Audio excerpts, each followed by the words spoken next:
En ouverture, le PDG du groupe Eramet était au palais présidentiel ce jour. L'entretien avec le chef de l'État a permis d'évoquer les conditions de la relance de la productivité de la filiale gabonaise du groupe français Eramet, opérant dans le secteur du manganèse dans notre pays. On fait le point avec Bienvenue Minko, Bartel Boas, Roland Rogombe de la presse présidentielle.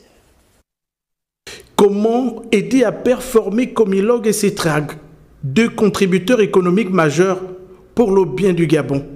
C'est à cette question que se sont attelés à répondre le PDG du groupe Eramet et sa suite au cours de cet entretien avec le président de la transition. Nous avons eu un long échange, à la fois avec le président et des équipes, plusieurs ministres, et de notre côté, l'équipe d'Eramet, de Comilog et de Cetrag. Et c'était un point important puisque nous sommes partenaires, comme vous le savez, dans ces sociétés, entre Eramet et l'État gabonais, et que actuellement le monde du manganèse vit une période difficile.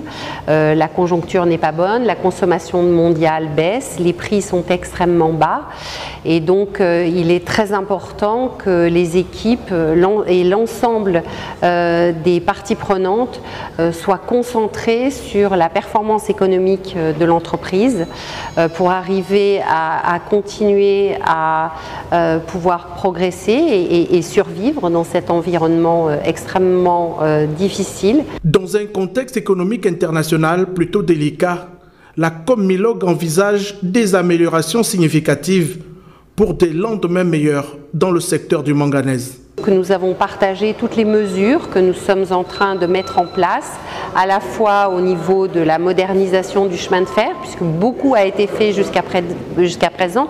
Cetrag est une voie déjà qui transporte 11 millions de tonnes, c'est le plus gros chemin de fer de toute la sous-région, mais on doit faire encore plus, encore mieux, et il y a beaucoup d'investissements et de plans de modernisation encore à faire sur cette voie.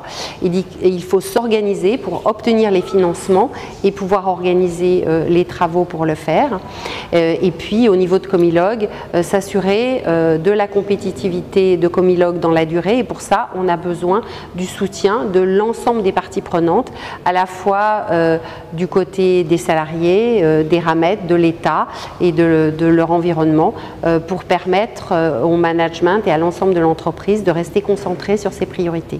Premier producteur mondial de manganèse, la compagnie minière de Logoué, qui opère dans le sud-est du pays depuis 1960, s'organise pour tenir son rang dans un secteur de plus en plus compétitif.